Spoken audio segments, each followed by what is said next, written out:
I came from my father came from my grandfather came from great-grandfather, and so on and so on. So it goes back until it all goes back to Adam alayhi salam. So then then Allah created Adam alayhi salam. So if you say, okay, what was before that? You say, well, the jinns were there. What was before that? Allah created the malaika. Before that, then you say, okay, what was before the malaika? Then you say, okay, it's Allah Azza wa Jal. It's Allah Azza wa Jal. There will be a question that the shaitan will put forth. He will say, هَذَا خَلْقُ اللَّهِ فَمَنْ خَلَقَ اللَّهِ. This is the creation of Allah, so who has created Allah? Na'udhu billah. So if you think backwards in time, you think, well, what was there before Allah? But before only comes because you're thinking about time. يا أيها الناس اذكروا نعمة الله عليكم هل من خالق غير الله يرزقكم من السماء والأرض لا إله إلا هو فأنى تؤفكون.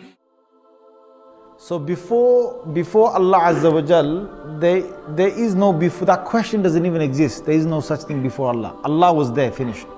And that's what we need to say. We can't use the human brain to understand this. Just like if I tell you to lift 10 kilos, if I tell you to lift 10 kilos right now, you can lift 10 kilos.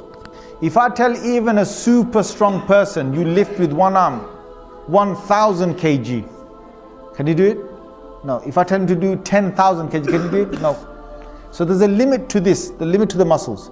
If I say with the eye, how far can I see? Some people can see 1 mile of a distance, some people 3-4 miles of a distance on a clear day. Some people 5 miles. But if I tell him to see with this eye, a human eye, without any binoculars, without any telescope, without anything, to look and to see as far as 100 miles or 200 miles, can the human eye do that? No. So the human eye is limited. The human muscles are limited. The ears, even if there's a massive explosion on halfway across the world or quarter way across the world, I can't hear that. The human ear can't pick that up. So we're limited. We're limited with hearing, with sight, with touching, with lifting, with walking, with energies. So we're limited with the brain. We're limited with the brain. There's so much a human can think. It's limited.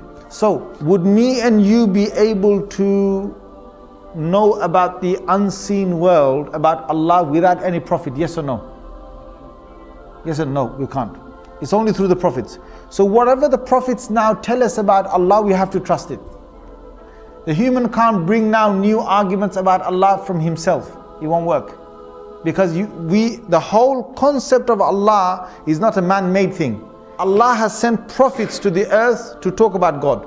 So if a question is now said about Allah Azza wa Jal, about who He is, what He was and so on, no human being can ever come and talk about God without a dalil and without a prophet evidence. You have to go through a prophet.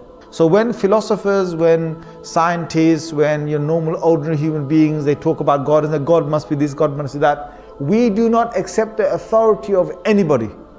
We accept only the authority of the Anbiya, of the prophets, because they were told about God, from God, they were told who God is. So you have to go through them to find out who God is. Anyone else you will take, even if your own brain, you try and understand Allah, then you will fail.